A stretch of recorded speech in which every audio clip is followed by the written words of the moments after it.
Bonsoir chez vous, merci d'avoir choisi les antennes de Télé Africa. Nous sommes lundi 21 mars dans le cadre de cette émission, les As du foot. On rappelle le principe, c'est le décryptage, le débat, l'analyse de l'actualité du football. L'actualité du football reste bien sûr concernée sur le championnat national de football de première division avec l'ensemble de nos invités appelés communément les As du foot. Nous allons évoquer cette question du championnat national de football de première division avec la dette. On en parlera également, vous le savez, élection de la Fédération gabonaise de football. 7 candidats prennent le départ. En attendant, bien sûr, la confirmation de la commission électorale qui, dans un communiqué que nous allons faire écho dans quelques instants seulement à la fin de cette émission, convoque la presse nationale et internationale à une conférence de presse au siège de la Fédération gabonaise de football.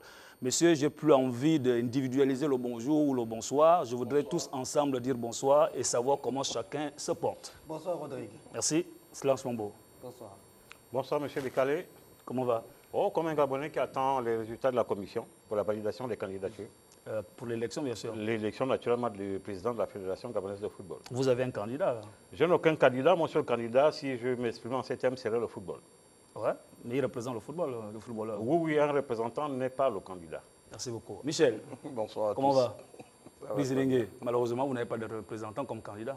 Non, on est encore mieux comme ça. Ouais. La place du supporter et les tribunes. Ouais. On regarde. Pas de communicateur aussi comme candidat. Non, aucun. On peut s'attendre aussi un peu un jour, on ne sait jamais. La presse sportive et la PPS ne font pas partie du collège électoral, mais en tant que journaliste, étant dans le paysage footballistique national depuis des années, on a naturellement des penchants, c'est humain. On a des penchants. On est certes objectif ou impartial selon ce que le métier nous impose ou nous dicte, mais par rapport au pedigree des candidats ou de ceux qui postulent à la prestigieuse fonction de président de la Fédération gabonaise de football, je pense qu'on est libre, on est dans un pays de droit, on est libre d'avoir un penchant pour X ou Y candidat. C'est le cas pour moi. Que chacun garde ses arguments pour la fin de l'émission parce que c'est le dernier sujet de cette émission. On poursuit tout en relatant le premier volet de notre question, la reprise du championnat national de football de première division. Il faut rappeler un rappel historique. Le ministre, après la levée des mesures restrictives par le chef de l'État via le ministère de la Jeunesse et des Sports, qui a convoqué les parties prenantes du football gabonais, Fédération gabonaise, Ligue nationale de football, également les présidents des clubs, pour demander à la LINAF de donner la date de la reprise du championnat, vu qu'il y a déjà la possibilité de pratiquer du sport, du football en particulier. La LINAF a pondu un calendrier, on l'avait évoqué, pour le début du championnat, pour le 14 mai qui arrive. Difficulté aujourd'hui, les joueurs demandent pas de reprise si la dette n'est pas encore payée. On va d'abord regarder en image, avant de donner chacun de vous la parole, le tirage au sort, bien sûr, qui a sanctionné le tirage au sort qui a sanctionné, bien sûr, du côté du siège du ministère de la Jeunesse et des Sports, les poules pour participer à cette compétition. On regarde dans la poule A, le FC 105, Bouengidi FC, Union Sportive d'Oyem, Stade Mandji, Aspilican, Stade Migovin, Centre de formation de Monana. Dans la poule B, Lozo Sport, Union Sportive d'Ibitam, Asdikaki, l'AOCMS, Akanda FC, Missile Football Club, Missile Football Club et la formation de Manga Sport. Messieurs, ce sont des poules plus quand même intéressantes. Oui, chacun de vous. Mais bon, quand on regarde quand même, on jette un rapide coup d'œil, on se rend compte quand même que la poule A est composée de gros calibres, la poule B plutôt équilibrée. Je n'ai pas envie de manquer de respect à tous ces clubs qui sont dans la poule B en disant que Manga Sport est peut-être au-dessus de la levée par rapport à son histoire, par rapport à son palmarès. Mais la poule B me semble être la plus équilibrée. La poule A, par contre, non, la poule A est plutôt plus équilibrée par rapport à la poule B. Michel. Enfin, c'est mon point de vue. Bon, après deux saisons d'arrêt, il est vraiment difficile d'avoir ou de donner un point de vue cohérent sur la forme éventuelle des équipes. Mais toujours est-il que le CF Mounana et Manga Sport ce sont les locomotives de notre football en ce moment. Le CF Mounana à la poule A, Manga Sport à la poule B. Donc voilà un derby qui n'aura pas lieu de moins sur les phases de poule. On attend voir, mais on a eu pendant un certain temps une équipe de Bouenguidi qui a démontré que malgré le fait que ce soit le petit pousset de notre football est capable de soulever des montagnes. Donc pour moi, les deux poules sont équilibrées. Gaëtan. Non, du point de vue des poules, effectivement, bon, de mon point de vue, c'est par contre la poule B qui me paraît beaucoup plus discutée en termes de participation. Parce que vous avez Mangasport qui est un habitué de la compétition, vous avez Missi, vous avez le CMS, vous avez l'US Bitam, bon, dans une moindre mesure, Lozo et Akanda FC. Donc par contre, bon, la poule A, elle est beaucoup plus équilibrée. Si on mettait de côté le FC 105 et le CF Mounana. Pour le reste, je pense que c'est discutable. Bon, ça, c'est qu'au niveau des pronostics. Après, en termes de compétition, en termes de motivation, au-delà de 2 ans d'arrêt, on verra ce que ça va donner pour toutes ces écuries qui sont sur les starting blocks pour que chacun puisse voilà, jouer ses chances. Après, il va y avoir aussi la gestion de la fraîcheur physique parce que lorsqu'on regarde les deux poules, je parle des déplacements. Ça va être pour la poule A, Libreville, Port-Gentil, OIM, parce que tous ces aspects comptent surtout si on va dans une logique de 2 matchs par semaine. Ça va être déterminant dans les résultats des différentes équipes. Donc la poule B, il va y avoir aussi des gros déplacements à Bitam, à Lozo Sports et à Lambaréné. Mwanda. Lozo Sports, c'est Lastourville. Désolé pour mon peuple bien-aimé de Lastourville. Ouais. Donc là, une fois de plus, pour des gars qui ont eu 2 années d'arrêt, dans la gestion des phases de récupération, ça va être très, très exigeant. Brice Nengue, est-ce que vous pensez qu'on peut aller non seulement au terme de cette compétition, est-ce que ce ne sera pas fatigant? Est-ce que véritablement, puisqu'on avait déjà condamné le style du championnat il y a quelques années? Écoutez, vous savez que ce championnat en 2 poules, moi, ce qui me concerne, ne m'a jamais botté, ne m'a jamais intéressé. Parce qu'on a des matchs qu'on ne peut plus avoir. Les grosses affiches du championnat, en général, on ne les a plus. On aura USB et Mangasport. Oui, mais on aura 105 USO. Mais l'année dernière, enfin, quand le championnat s'arrête, on avait déjà un USB et Mangasport.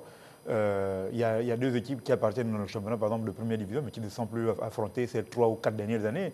Le CF Mounana et Mangasport ne sont plus, par exemple, affrontés depuis longtemps, parce que chaque fois qu'on a fait des poules, ils se sont toujours retrouvés dans des zones assez reculées. C'est des affiches qu'on n'aura plus, mais des affiches qui sont un peu compensées. Dans la poule A, par exemple, vous avez des matchs CF Mounana Pélican qui sont souvent de bonne facture. Là, il y a une inconnue qui s'ajoute, c'est Bouenguidi. Bouenguidi, malgré le fait que Bouenguidi a fait la première saison en parfait inconnu, Bouenguidi ne viendra plus cette fois en inconnu. Donc c'est une équipe qui est déjà attendue, parce qu'on a vu ce que le club est capable de faire. Donc on a quand même des matchs de bonne facture. Dans la poule A, par exemple, il y a le Stade Mandji qu'il ne faut absolument pas oublier, qui s'est renforcé, ne serait-ce que sur le plan du staff technique, qui s'est assez bien renforcé. Donc c'est une équipe qu'il ne faut absolument pas négliger. Je mettrai même une pièce dessus pour aller en phase de play-off. Maintenant, dans le groupe B, je pense que sans trahir un secret, Mangasport et l'US Bitam ont les faveurs certainement des pronostics, mais ce n'est que des pronostics. Évidemment que les autres viendront avec l'idée de faire déjouer ces pronostics-là. Mais là, au moins, on a des chocs également. USB Mangasport, c'est toujours de très bons matchs. Et on s'est réjoui de l'avoir ces matchs-là de retour au championnat. Même missile. Alors, là, on compte déjà la composition des poules. Ils sont nombreux qui estiment aujourd'hui, les footballeurs bien sûr, et quelques personnes, sinon les amoureux du foot, qui estiment qu'on ne peut pas démarrer le championnat sans la question de règlement des dettes. Je m'en vais vous permettre de suivre les propos de ce collectif des joueurs qui dorment du côté du ministère de la Jeunesse et des Sports. Ils disent ceci: vous êtes en train de nous pousser au suicide. Nous ne voulons pas jouer ce championnat sans le règlement de la dette. Je crois que ça n'étonne personne. C'était quasiment attendu que de voir cette réaction des footballeurs. C'est normal, on le sait, le championnat a été arrêté depuis 2 ans. Ça a été quasiment la déshérence pour nos jeunes garçons qui étaient complètement perdus, dont le rêve a été brisé, qui ont donc été à l'arrêt, qui n'avaient pas de revenus, qui ont connu la dure pendant 2 ans. Donc c'est tout à fait logique et normal qu'ils lancent ou qu'ils tirent la sonnette d'alarme. Je pense que ce serait malsain de penser qu'ils sont en train de faire du chantage. Ils posent à nouveau un problème qui est important, celui du règlement justement de cette dette-là. Mais je sais aussi qu'il y a... C'est une condition au déroulement du championnat, puisque ce sont des acteurs. Oui, aujourd'hui, mais... ces acteurs revendiquaient la reprise du championnat. Maintenant que le calendrier est déroulé, deuxième acte, on dit pas de championnat, c'est un règlement de dette. Mais ils ont parfaitement raison de poser le problème. C'est impossible d'organiser un championnat sans que l'une des parties qui permettent à ce que le championnat se joue, parce qu'il y a plusieurs parties. Là, il s'agit des footballeurs. S'il n'y a pas de footballeurs sur le terrain, il n'y a pas de championnat. Les footballeurs posent-ils un problème légitime? Oui. À partir de cela, ils souhaitent simplement qu'une fois de plus, le gouvernement ait une oreille attentive et essaie d'apporter un début de réponse par rapport aux problèmes qu'il pose maintenant. Voilà. On va poursuivre. Je voyais Michel Miko vouloir réagir. Je regardais Gaëtan. Ok, d'accord. On va poursuivre avec le communiqué de l'ANFPG. Surtout en ce qui concerne bien sûr le mouvement de grève enclenché par les membres de cette association. La somme due aux footballeurs professionnels correspond à la dette des clubs des saisons 2016-2017, 2017-2018 et 2019-2020. Elle s'élève, j'avoue que je ne vois pas bien, 1 milliard. 403 millions. Merci beaucoup. Non, mais moi, tout à l'heure, M. Snella disait que la revendication des footballeurs est légitime. OK? Mais personnellement, je ne comprends pas très bien la démarche. Cette dette date de la saison 2016-2017. Oui. C'est une vieille dette. Mais c'est une dette. C'est une dette. Cumulée. Ouais, voilà. Nous avons fait 2 saisons pleines, sans aucune activité. Les premiers concernés par cette période, c'est-à-dire concernés dans le sens qu'ils étaient sans salaire, pas possibilité pour eux de mettre leurs enfants à l'école et tout le reste. Ce sont les footballeurs qui ont subi tout cela. Maintenant, aujourd'hui, il est question de reprendre le travail. Personne ne demande aux footballeurs de ne pas réclamer leur dette. Personne n'a dit que leur dette est effacée. C'est un dû. Entre ne pas reprendre le travail, aujourd'hui, je vais prendre l'exemple d'un jeune footballeur lorsque j'étais sélectionneur national adjoint en Afrique du Sud qui était arrivé à un stage et il nous disait, non, il a dit à la direction technique, moi je ne m'entraîne pas, je ne fais rien du tout tant que le ministre n'est pas encore arrivé parce que le ministère me doit de l'argent. Moi je l'avais dit ce jour-là, que jeune homme, si le ministre arrive à 2 heures du match avec ton argent, tu ne t'es pas entraîné pendant 2 semaines, qu'est-ce qu'on fait? Moi je pense qu'aujourd'hui, il faut que ces jeunes reprennent le travail, tout en revendiquant leurs droits. C'est tout à fait normal et légitime. Être inactif, ça veut dire que dans quelques mois, au mois de juin, juillet, je crois, si on n'a pas de compétition, personne n'ira en Coupe d'Afrique. OK? Ouais.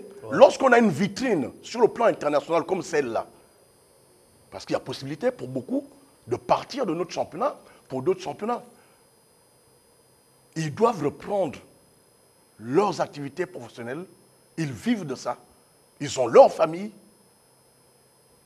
et derrière, continuer à revendiquer intelligemment leur dû. Moi, je suis le président de l'association des clubs de première et deuxième division. Je suis d'accord avec lui. Le président de la République instruit le ministre des Sports qui a dit que cette dette sera payée, faut faire confiance à ces autorités. On va revenir avec le président des clubs de 2-1 et de deuxième division. Je voudrais quand même qu'on regarde le rétroviseur à travers ce chronogramme qui avait été initié, le paiement de la dette, bien sûr. On rappelle qu'octobre-novembre 2021, il était question de dépôt et justificatif des joueurs club l'INAF. Novembre, décembre 2021, analyse et confrontation par le cabinet d'audit, bien sûr. Voilà. Et fin 2000 mise à disposition du rapport du ministre des Sports, janvier 2022, règlement de la dette par l'État gabonais. Bien, premier constat, le chronogramme n'est pas respecté. Deuxième constat, il vous souviendra, monsieur Bekale, la semaine dernière, je disais sur ce même plateau, que j'ai trouvé tout à fait insuffisant la communication et du ministère et de la LINAF. Et même du comité de suivi. Et même du comité de suivi, du simple fait qu'on n'avait pas intégré justement tous les éléments dont nous débattons aujourd'hui. J'avais posé le problème en disant, est-ce que cette communication avait intégré justement toutes les parties prenantes? Parce qu'après, la revendication ici, elle est tout à fait légitime, elle pose la question de plein droit. Bien, M. Minko parlait de reprendre les activités. Oui, nous reprenons les activités, mais il s'agit ici d'une dette qui est quand même cumulée. On parle de 2012 à 2014 à ce jour. Qu'est-ce qui garantit aujourd'hui, non pas pour douter de la bonne foi des uns des autres, donc des gouvernants, mais qu'est-ce qui garantit aujourd'hui que nous reprenons les activités, que nous allons être réglés? La semaine dernière, je posais le problème dans les différentes communications qui ont été posées, ça et là, par les différents responsables qui gèrent le football gabonais, il n'avait jamais été défini le chronogramme de paiement de la dite dette. À combien s'élève-t-elle et quel est le chronogramme justement en termes d'échéancier pour les versements? Ce sont toutes ces garanties dont les joueurs voulaient justement avoir d'abord à l'esprit avant que de reprendre les activités. Et en plus, je me suis amusé à lire la fameuse audit justement du cabinet Ernest et Young, qui prend en compte les années 2012 à 2020. Le fameux rapport, du moins en l'étape, parle de 1,8 milliard d'AIRE. Dans les 1,8 milliard d'AIRE, vous avez au titre des années 2012 et 2018, en ce qui concerne les joueurs, 1,4 milliard qu'on devrait payer. Et notamment un reliquat en ce qui concerne les entraîneurs de 337 millions. Malheureusement, les habits ne sont pas pris en compte. Ça, c'est ce que relève l'audit. Les habits ne sont pas pris en compte dans le dit constat, tout simplement parce que des éléments justificatifs n'avaient pas été versés pour que nous puissions analyser la situation à ce niveau-là. Donc, vous voyez que là encore, nous partons dans une espèce de ce que certains pourraient qualifier de bras de fer, alors que c'est un droit légitime que certains sont en train de revendiquer, tout simplement parce que nous avons pris 2 ans et ne pas vouloir convenablement préparer les choses, de façon après à venir sur la place publique et donner une date qui soit fiable et reconnue et acceptée par tout le monde. C'est de là que parle le problème. Mais il faut reconnaître, Gaëtan, que l'analyse de cette situation est très complexe. À quel niveau? Mais par la faute d'abord des acteurs.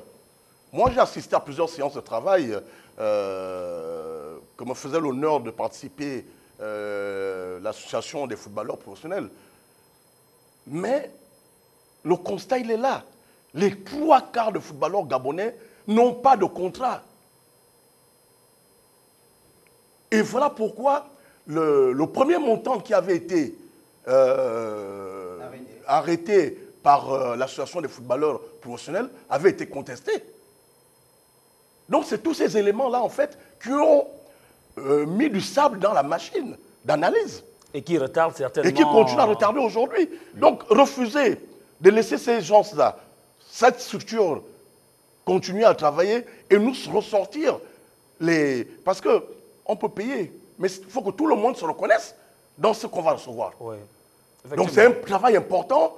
On ne peut pas se permettre de laisser 5 francs en route. Je suis d'accord avec vous, M. Bikwa. J'attends que M. Nengen prenne la parole juste pour répondre aux propos qui vient de m'être tenus. M. Miko, je voudrais quand même rappeler que lorsque l'État met en place le championnat professionnel en 2012, mais également derrière un cahier de charge, c'était la responsabilité de la LINAF. Devait assez que le club, 1, ait des contrats. 2, que les joueurs soient bancarisés. Ouais, 2, attendez, M. Miko, attendez, j'en arrive. Il faut établir, attendez. Temps. Non, c'est pour dire que quand vous dites que les joueurs ont des salaires qui ont été mis comme ça à la volée, ce n'est pas du fait des joueurs. C'est justement des organes qui gèrent notre football qui n'ont pas mis en place des mécanismes de contrôle et de suivi pour qu'après nous puissions... Quels organes? Vous parlez Le de mécanisme de contrôle, c'est lui dire... C'est un contrat entre un joueur et un club. Bien. Le joueur doit revendiquer le son rôle de contrat. la LINAF était de jouer Vous la parlez de police quoi? pour veiller justement à ce que le club soit ben conforme voilà. au cahier de charge. Voilà. C'est de ça dont il est question. Ben oui, à partir de ce moment, cette responsabilité Monsieur comme d'abord Gaëtan à la Kouka, LINAF. tel que je vous connais, vous ne serez jamais Manga Sport sans avoir votre contrat écrit. Monsieur, ça c'est C'est une votre- époque c'est où la les gens responsabilité. avaient C'est la un autre responsabilité sens du professionnalisme. footballeur. Oui, c'est un contrat C'est le individuel premier et concerné. unipersonnel. Je m'excuse. Non, vous gardez la main, vous gardez la main.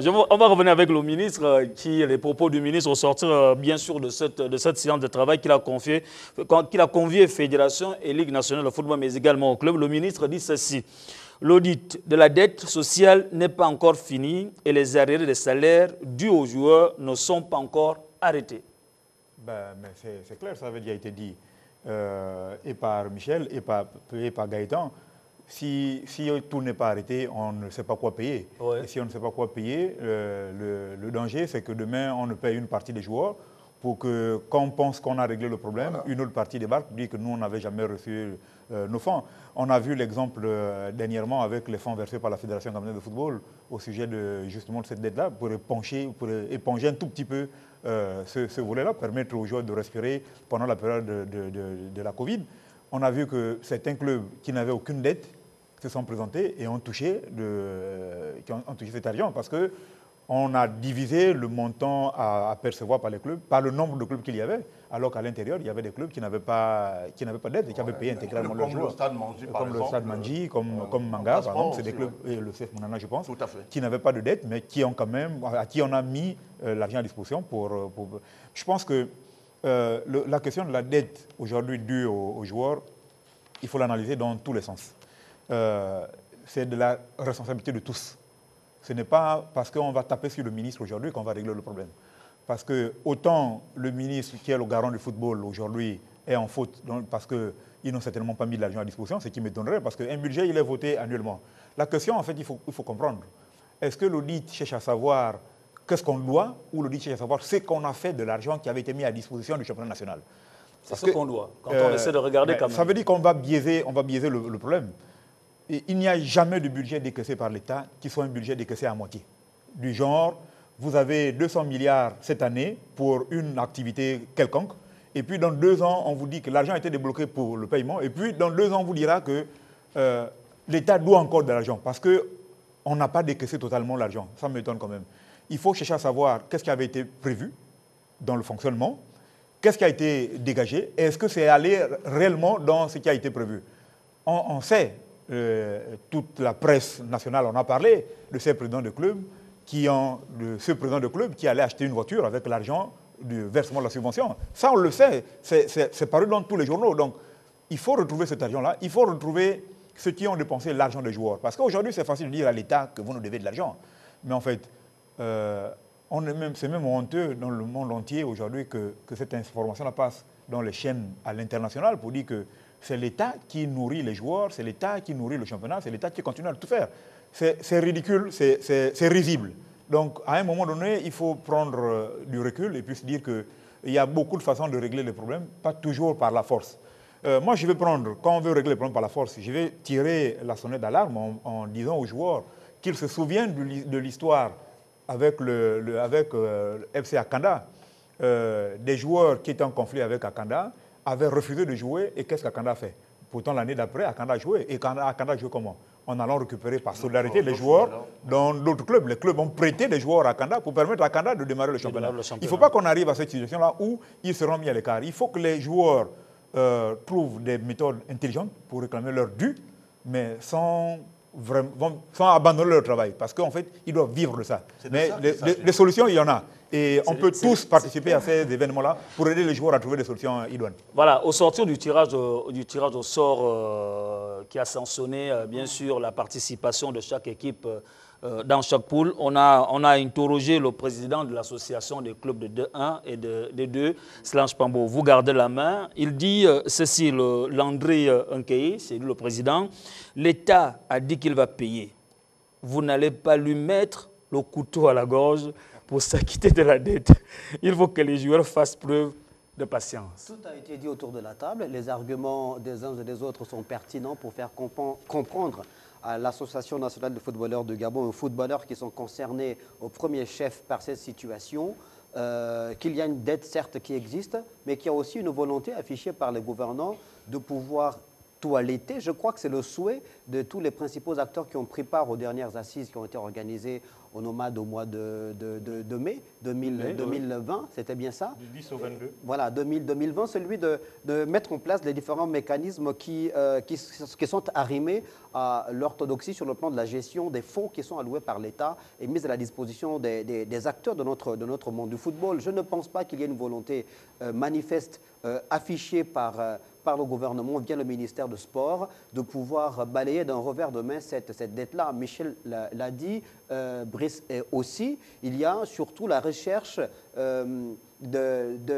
enfin, l'envie de voir clair par rapport à l'utilisation de ces fonds-là, que l'on sache exactement à quoi les fonds... Pambo, les joueurs aussi veulent voir clair. Les joueurs aussi veulent voir. Il faut qu'on rassure les joueurs, M. Pambo. Voilà, les joueurs veulent être rassurés. Rassurés? Voilà, c'est plutôt ça. Ils veulent être rassurés. Voilà. On a parlé également de la carence de communication par rapport à ces différentes opérations qui sont menées. Le chronogramme qui avait été arrêté, on est tombé après dans une espèce de silence par rapport à la mise en application de ce chronogramme-là. Donc, les joueurs veulent juste être rassurés. Alors, comprenez que, bon, ils ont le bon rôle, donc il faut un peu monter la pression, mais on respecte évidemment leur posture, tout en faisant comprendre à ces joueurs-là que l'État finit toujours par payer. Voilà. Question, comment non, on va avancer. Je reviens. Je ne pense pas que les joueurs ont le bon rôle, tout simplement parce que nous semblons oublier que ce sont des aérés, ça veut dire que les joueurs ont cumulé. Et à partir de ce moment,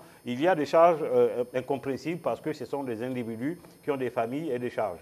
Donc, après, derrière, M. Bekale, cette dette, il faut la situer à deux niveaux. Qui contracte la dette et qui la paye?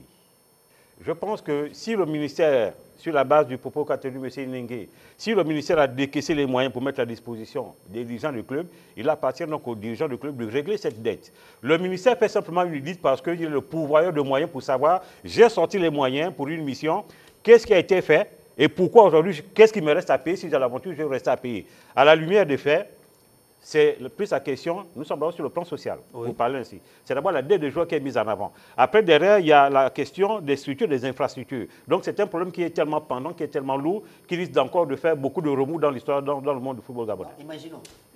Là, les footballeurs disent qu'il faut absolument qu'on paye. Absolument. C'est un moyen de pression qu'on paye cette dette cumulée-là.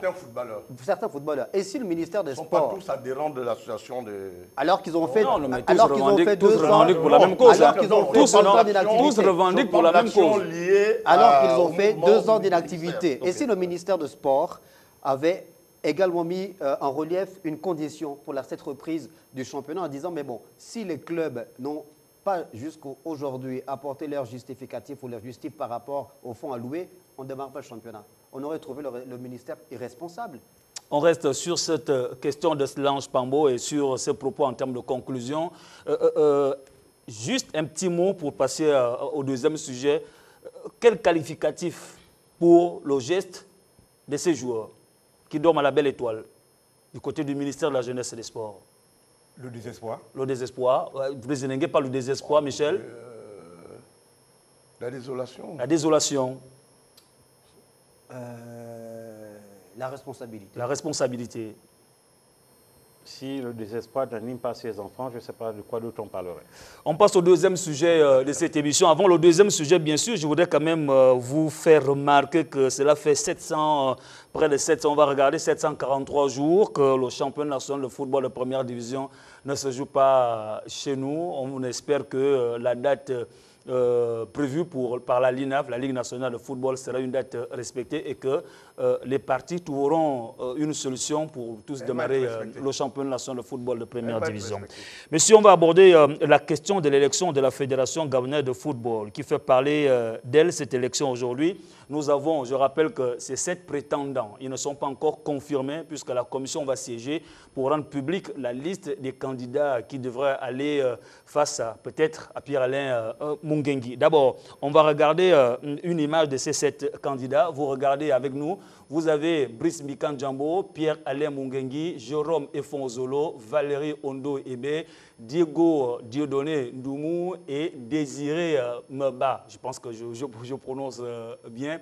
Alors, il ne manque pas un. Si, nous avons eu du mal à trouver Dieudonné Ouahi, aucune photo sur les réseaux sociaux, et nous avons également eu cette difficulté à mettre la main au niveau de la commission qui gère sa communication, bien sûr. C'est pourquoi on n'a pas pris le risque de mettre une photo qui ne concorde pas, bien sûr, avec l'affiche. 7 candidats, la première fois, cela rentre dans l'histoire. Qui se jette à l'eau? C'est quoi la question? Ouais. C'est quoi la question? Allez-y, 7 candidats. Il est sur le nombre et il s'étonne du fait 7 que candidats, c'est la première fois. Pour moi, c'est la preuve que le football gabonais attire encore du monde, parce qu'on nous a crié dessus, on nous a dit que notre football n'était pas bon, notre football n'était pas attrayant, notre football que personne ne pouvait accepter de venir, quand on était à genoux. 7 candidats qui se précipitent aux portes de la maison Alexandre Samba. Ça prouve qu'il y a encore quelque chose à espérer de ce football-là, que des compatriotes ont des idées pour vendre ce football-là, et on espère simplement que ces idées vont être placées sur le tapis. Qu'est-ce qui attire, qu'est-ce qui motive? Monsieur Bekale, les motivations sont personnelles entre les têtes de liste et les colistiers. Mais cependant, je voulais quand même un peu rebondir sur le propos de M. Nengue qui parlait de l'attractivité du football gabonais. Je ne pense pas que nous puissions mesurer aujourd'hui l'attractivité du football gabonais par le nombre de candidats qui se bousculent à la porte de la présidence de la fédération, mais plutôt par la qualité de la gestion et la qualité des athlètes sur le terrain.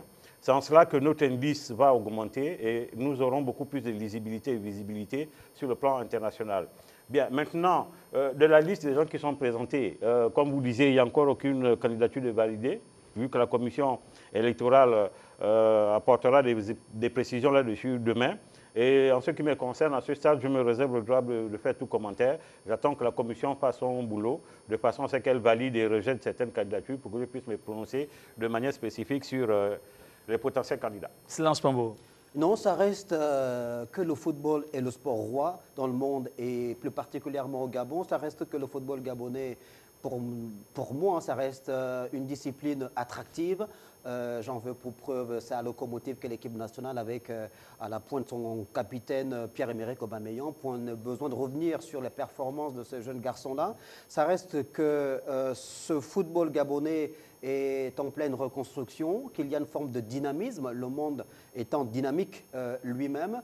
Ça reste qu'on sort, il n'y a pas longtemps, de l'organisation des assises de football, qu'il y a un environnement qui sera toiletté par rapport à tous les différents mécanismes, toute cette architecture qui a été construite et qui va désormais sous-tendre la base de la pratique du football de haut niveau, même du football de masse dans notre pays. Donc il y a de la matière et je pense que les Gabonais qui se sont levés pour déposer leur candidature et espérer prendre part à cette élection-là le font parce qu'ils ont une vision pour le football national, parce qu'ils ont des projets, parce qu'ils veulent que le football gabonais redécolle et que nous puissions enfin nous désabonner de l'échec. Voilà. Nous avons pris au sortir de quelques sorties de ces prétendants candidats, quelques phrases qui résument les différentes conférences de presse organisées ici et là. On va commencer par Valérie Ondo. Valérie Ondo, lors de sa conférence de presse, a dit ceci, je cite, « La FEGAFOOT ressemble à l'architecture d'une équipe de foot. Elle doit être cohérente et polyvalente, permanente, sur plusieurs fronts. » Rapidement. Qu'est-ce que vous en pensez Peut-être Michel commence à parler de Valérie. C'est exactement ça. Ouais. Est-ce que Valérie aujourd'hui représente les footballeurs? C'est le slogan qui dit souvent le football aux footballeurs. Maintenant, ça c'est une autre question. Allons-y. Est-ce que sa candidature... Personnellement, je vais me prononcer lorsque je verrai... non, déjà, quand sa candidature sera validée. Oui. Et 2, lorsque je verrai son plan d'action. Oui. Là, il est difficile de se prononcer. C'est un ancien footballeur. C'est bien, mais bon, c'est pas... Si c'est le seul argument, Non, moi, j'attends... C'est à la mode. Les footballeurs ont le droit aussi, eux aussi, de prétendre gérer le football, pourquoi pas. Ouais. Il n'y a pas que le Cameroun, on peut avoir le Ou la Gabon Côte aussi. d'Ivoire, En politique, on a vu Georges Weah s'imposer au Libéria, donc pourquoi pas. Non, moi j'attends voir qu'est-ce que Valérie va nous proposer. Oui. Vous savez, dans cette histoire, les phrases... Sur les propos des Oui, phrases, on dans, reste... dans cette histoire de candidature, les phrases tirées parfois du contexte peuvent entraîner les gens parfois à ne pas bien analyser le contenu du programme. Je pense que ce qu'il nous faut aujourd'hui, ce n'est pas les discours. Ce qu'il nous faut aujourd'hui, c'est que chaque candidat nous détaille lors d'une conférence de presse, puisque c'est devenu d'actualité, ils organisent les conférences de presse. Ou sur le plateau, qu'il nous détaille le programme, qu'est-ce qu'il compte faire du football gabonais, et puis qu'après on regarde. J'ai la chance aujourd'hui d'avoir eu accès à deux programmes, mais je ne trahirai pas lesquels. Ils sont connus, monsieur. Ah, on était ensemble. Non. Ah, d'accord. Nous sommes quand même dans le secret. On va poursuivre avec l'analyse. J'ai eu la chance d'avoir ces programmes-là, mais je pense qu'il vaut mieux que les acteurs aujourd'hui qui se portent candidats nous exposent leur vision du football gabonais plutôt que de nous laisser dans des phrases... Mais des phrases font partie des visions, puisque c'est des petites Oui, déclarations. c'est une infime partie, bien sûr, de la vision. Merci. Pour dire ceci, ce n'est pas parce qu'on a été un bon footballeur qu'on est forcément un bon manager. Ouais. Il faut qu'on soit clair là-dessus. C'est valable aussi pour l'entraînement. C'est valable dans tous les sens. Ouais. On poursuit avec Jérôme Effon qui disait ceci lors de sa conférence de presse. Le Gabon regorge de nombreux talents dans le sport en général et le football en particulier. Il y a du potentiel, il y a de la ressource humaine, il y a de la matière. Une fois de plus, je partage. Bon, jusque-là, ce sont des vérités de la palisse. Hein. C'est de la palisse, en fait. Monsieur, ce sont des choses qui c'est des extraits. Hein. Oui, mais bon, c'est des extraits. On est dans les généralités. On est dans les généralités. Voilà. Ces discours mielleux, pour l'instant, ne peuvent pas... Bon, oui, on a des talents, tout le monde en parle. Même celui qui n'est pas candidat saura qu'au Gabon, il y a des talents. Mais vous voulez faire naître ce potentiel, il faut nous expliquer comment. Simplement. C'est tout ce que nous attendons. Le football, ce n'est pas que le discours. Le football, ce sont des statistiques, ce sont des faits.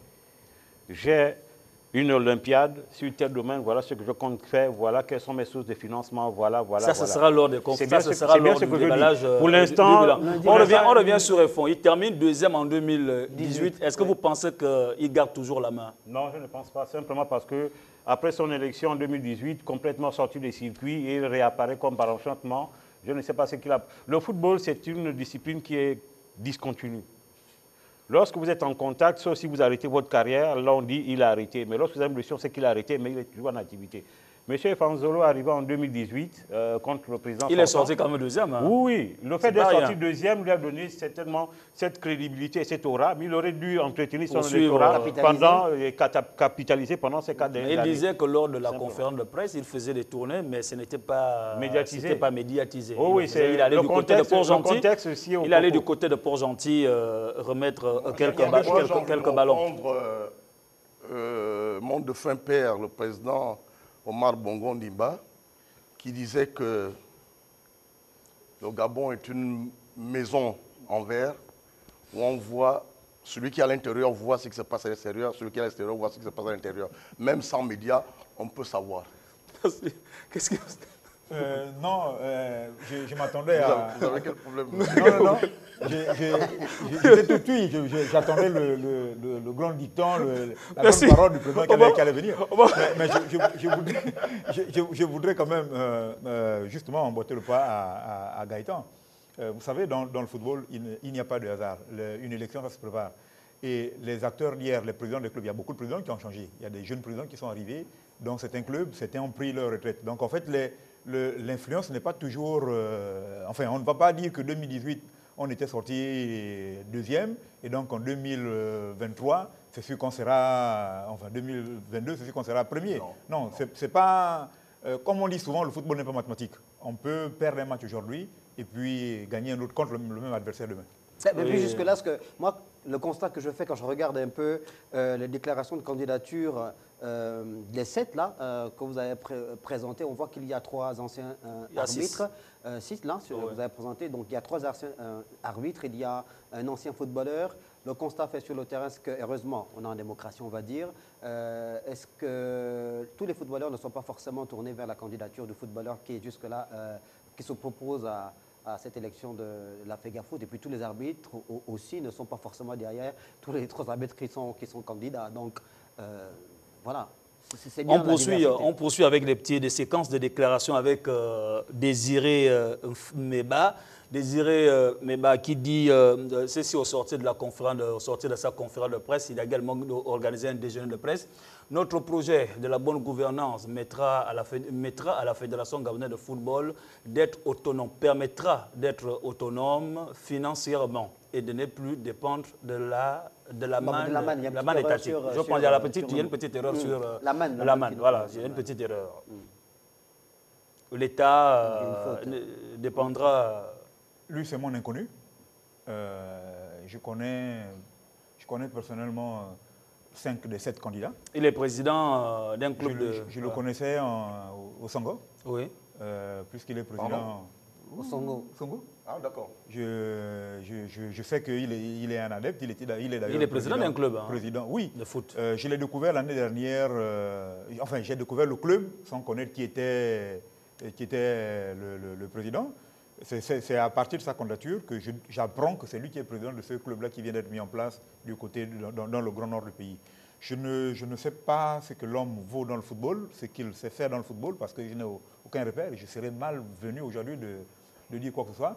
Et c'est justement ces discours-là qui me font dire qu'il vaut mieux que je vois le plan détaillé pour me permettre de comprendre ce que l'homme a à nous proposer. Mais en tant que bleu, je pense que c'est le seul bleu des 6. Ouahi également. Ouahi n'est pas nouveau dans le football gabonais. Non, pour se positionner comme candidat. Oui, comme candidat, d'accord. Est-ce que les deux peuvent peser, ces deux nouveaux? Pas dans le paysage du football. Je ne dirais pas que Ouahi était nouveau dans le football. Ouahi a quand même fait 12 ans à la Ligue nationale, à la Ligue de football du Haut-Togo. Oui. Et Ouahi était déjà. Bon, on parle de nouveau comme candidat. On parle de nouveau comme candidat. Monsieur Bekale, permettez-moi quand même. Je crois que tous autour de la table, on est convaincus que le football gabonais a besoin de sortir des sentiers battus. C'est pour ça qu'on a organisé, comme on l'a dit, les assises au mois de mai 2020.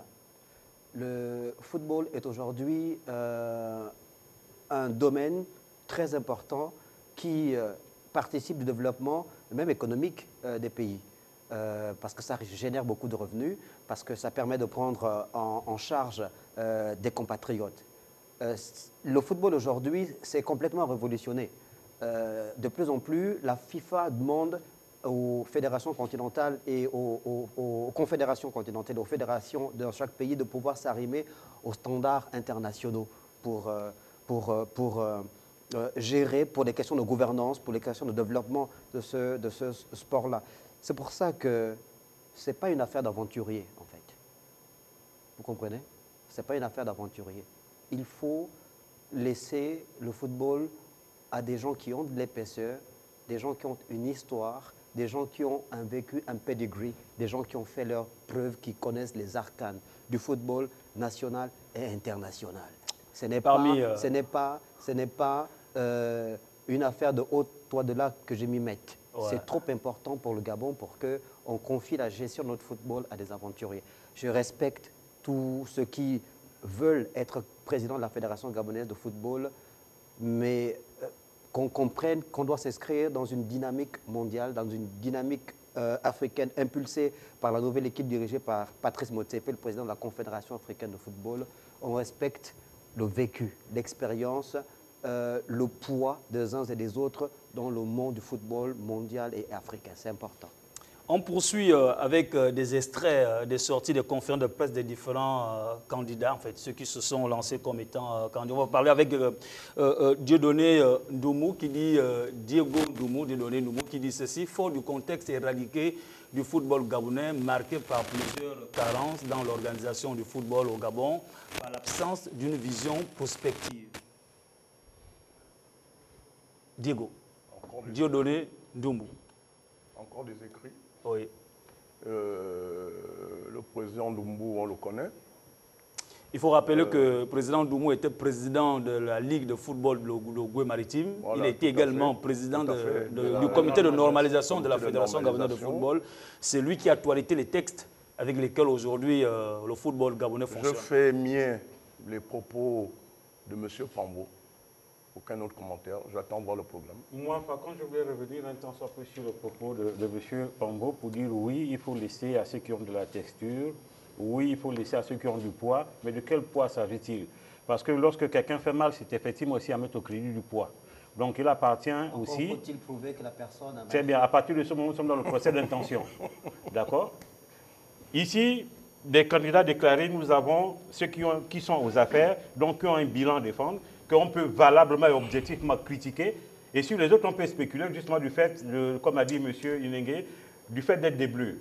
Donc, ce propos qui s'inscrit certainement pour ceux qui ont gouverné et non pour ceux qui ne sont pas connus, je laisse à chacun la paternité. Vous permettez que M. Pambo ait son point de vue? Je disais à M. Pambo que nous sommes en démocratie. On poursuit avec Brice Bikan Djambo, l'actuel président de la Ligue nationale de football. Brice Bikan Djambo, au sortir de sa conférence de presse et puis lors de son dépôt de dossier de candidature, Brice Bikan Djambo dit que l'environnement du football gabonais révèle les dysfonctionnements structurels qui constituent autant de mots qui interpellent tous les acteurs concernés sur l'urgence d'une nécessité introspective de notre organisation du football national. C'est le troisième vice-président de la Fédération gabonaise de football. Donc, bon, enfin, il est aussi comptable. Ouais. Si jamais il fait allusion Analyse. à la gestion des... Monsieur Pambo, en ce qui me concerne, dans l'ensemble... Non, c'est pas possible. Monsieur Bécalé. Non, il s'adresse à Monsieur Bécalé. Pardon, monsieur... Donc, on comprend qu'il n'a pas apprécié... Monsieur Bécalé, effectivement, j'ai bien fait de citer M. Pambo parce que je suis revenu toujours sur sa déclaration qui me... On reste sur la déclaration de M. Brice Bikan Djambo, candidat. Je me rends quand même compte que quand on parle de l'environnement sportif gabonais qui a des dysfonctionnements, mais qui est gérant de ce même dysfonctionnement depuis 8 ans. Lorsqu'on relève les dysfonctionnements, qui en est le garant? Après, il faut nous dire de quoi il s'agit exactement. C'est trop... On parle de dysfonctionnement. Je reste sur le dysfonctionnement et nous reviendrons en détail. Et nous reviendrons en détail sur certains projets. Gaëtan parlait, vous vous rappelez, lors de la première partie, Gaëtan nous a tapé un coup d'œil dans le rétroviseur en nous rappelant la dette cumulée de 2012 à 2019. Oh, oui. Ce n'est pas moi, c'est l'audit. Merci. On poursuit avec le dernier. Le candidat sortant, Pierre-Alain Mungengi, il n'a pas dit grand-chose. On va suivre Pierre-Alain Mungengi, consolidons et avançons ensemble. Monsieur Silence Pambo. Mais consolider, avançons ensemble. Consolider, c'est Gaëtan qui parlait tout à l'heure du bilan de l'équipe sortante, donc du bilan de Pierre-Alain Mungengi. Quand il parle de consolider, de consolidation, il parle de consolider le bilan de son action à la tête de la Fédération gabonaise de football depuis 2 mandatures, 2 mandats maintenant, donc ça fait 8 ans. Il y a des choses qui ont été faites et avançons ensemble par rapport à l'avenir, par rapport à la prospection, par rapport à la continuité du travail qui a été abattu dans plusieurs domaines pendant 8 ans. Je crois qu'il aura le temps de communiquer davantage, de faire son bilan par rapport aux 8 ans passés à la tête de la Fédération gabonaise de football. On pourra à ce moment-là mesurer l'importance de ce travail abattu, comme je l'ai dit, dans plusieurs domaines, tant sur le plan de la formation que celui du développement du sport, de l'accompagnement de nos équipes nationales, de la restructuration de l'environnement footballistique, puisque la Fédération gabonaise de football, qui est l'organe technique qui gère le football dans notre pays, a pris une part prépondérante à l'organisation des assises à côté du gouvernement via le ministère des Sports, la DINAF et tous les autres acteurs qui ont pris part à ce grand rendez-vous-là. Gaëtan Kouka. Consolidant, oui. Maintenant, moi, et avançons ensemble. Oui, on ne peut qu'avancer ensemble. À partir du moment où c'est un sport collectif, mais qui a des ramifications, des répercussions individuelles. Bien, vous savez, M. Bécalé, je disais, j'attends, moi, de me prononcer de manière beaucoup plus pratique sur les différents projets. Pour certains, en termes de défense. Je rappelle quand même que ces extraits-là sont extraits des différents discours des uns et des autres. Pour avoir défendu, pour la défense de leur bilan, d'autres des plans d'action pour me prononcer. Bien, après, M. Pambo ne cesse de dire avec récurrence les assises. Vous avez décidé à... Non, c'est simplement qu'à chaque fois, il m'interpelle de façon propos. Donc, Comment ça? Oui, je termine. Vous faites l'émission pour Pambo. Non, simplement pour dire que vous voyez, les assises déjà, dans la configuration actuelle, montrent leur insuffisance. Mais non, pourquoi? J'en arrive. Le simple fait de la communication, où on dit on reprend le championnat, sans avoir inclus dans la réflexion de base toutes les parties prenantes pour que nous puissions avoir une date exacte du fait de l'accord, la participation de tout le monde. Brice Consolidant, c'est normal qu'il utilise ce mot, c'est lui qui a un bilan à défendre, oui. c'est lui qui est à la tête de la fédération, donc il a certainement des choses à dire sur son bilan, puisque quand l'heure du bilan viendra, il devra nous expliquer en long et en large qu'est-ce qui a été fait et qu'est-ce que nous devons consolider pour pouvoir avancer ensemble. Je pense que, encore une fois, on est encore dans les mots pour l'instant. Ouais. Attendons de voir ce que ça va donner, surtout pour le candidat Pierre-Alain, qui lui a certainement des réalisations que tout le monde va... On aura l'occasion l'année prochaine de revenir sur ce qui a été fait, ce qui n'a pas été fait au sujet de Pierre-Alain Bongengue. Bien sûr, en termes ensemble, ça veut dire qu'il va certainement vouloir améliorer un certain nombre de choses, mais c'est ça qui doit nous présenter que voilà ce que j'ai fait, voilà ce que je compte faire. Pour l'instant, on n'a que... Pour tous les candidats, on n'a que les mots, on ne peut pas... Ce communiqué qui vient de tomber à notre desk de la Fédération gabonaise de football, la commission électorale dit ceci, le président de la commission électorale animera une conférence de presse ce mardi 12 à 11 h au siège de la Fédération gabonaise de football. La presse sportive est vivement attendue, certainement pour la validation, rendre officielle, savoir qui part, qui ne part pas. Est-ce qu'il y a possibilité peut-être de rejeter la candidature de qui que ce soit parmi les 5 ou les 6 Est-ce qu'il y a cette possibilité-là? Bon, c'est vrai que vous n'êtes pas dans les secrets de... Mais c'est comme toute élection. Tout est statutaire et réglementaire. Voilà. Si quelqu'un a manqué, on a demandé l'acte de naissance, que dans votre dossier on n'a pas l'acte de naissance, c'est un motif, on peut vous écarter pour. Purement donc, oui. je pense que on n'est pas à l'abri de toutes les surprises. De 6 candidats, ils peuvent se retrouver à 1 ou 2. Ouais. Bon, peut-être j'abuse un peu, mais on ne sait pas quel est le contenu de chaque dossier. Si vous avez un colistier qui a démissionné, par exemple, ça peut poser problème puisqu'il faut aller aux élections complètes. Je pense qu'il faut attendre pour voir. Et puis il s'agit aussi pour la commission électorale certainement de lever une équivoque ou d'apporter la lumière sur un certain nombre de récriminations qui lui sont faites par certains acteurs. On a vu sur les réseaux sociaux, par exemple, qu'il y a une association des arbitres qui pointe un doigt accusateur sur la Fédération gabonaise de football, comme quoi elle aurait modifié certaines dispositions du règlement, hein, oui. Je pense. L'article 25 notamment. Voilà, donc je crois que la commission électorale doit apporter la lumière. Je voudrais rappeler que nous allons faire, au sortir de cette... Au sortir de cette conférence de presse, je voudrais rappeler que les téléspectateurs... Rapidement, je veux rappeler aux téléspectateurs informés, monsieur... Je voudrais rappeler aux téléspectateurs qu'au sortir de la validation des candidats, lundi prochain, au-delà du bilan du président sortant que nous allons faire tous ensemble sur ce plateau, nous allons procéder également au tirage au sort de l'ordre de passage dans cette émission des différents candidats, afin de discuter avec eux sur le plan, sur leur cahier de charges, leurs différents projets. Messieurs, nous sommes arrivés au terme de... On ne parle pas d'abord du bilan. Non, on fait d'abord le tirage au sort et à la suite, on fera le bilan. Je vous donne, M. Slange Pambo, ces 2 cartons. Rapidement, on me fait signe que nous sommes pratiquement arrivés au terme de l'émission. Rapidement, M. Pambo. Bah, écoutez, moi, je n'ai pas été là ces dernières semaines sur le plateau des As du foot. Un petit carton vert à l'endroit du gouvernement, évidemment, pour la reprise des activités. Brandissez bien le carton. J'ai brandi carton vert au gouvernement pour la reprise du championnat et des activités sportives dans notre pays. Voilà. Merci. Brice Dengue. Non, pas de carton particulier cette semaine. On en a trop distribué. Les matchs sont arrivés Le match est terminé. Je pense simplement que je me réjouis un peu de la bonne forme de nos internationaux à l'international, de nos joueurs de l'équipe nationale à l'international, le cas de Pierre-Emerick Aubameyang, le cas de Denis Bouanga qui revient de sa forme, le cas de Djima Alevina qui, malheureusement, le week-end n'a pas pu jouer, que je souhaite prompt rétablissement parce qu'il est covidé, si je peux utiliser le mot. Et puis Mario qui a assez bien joué. Je pense que le groupe est assez bien et chapeau pour eux. Merci. Michel.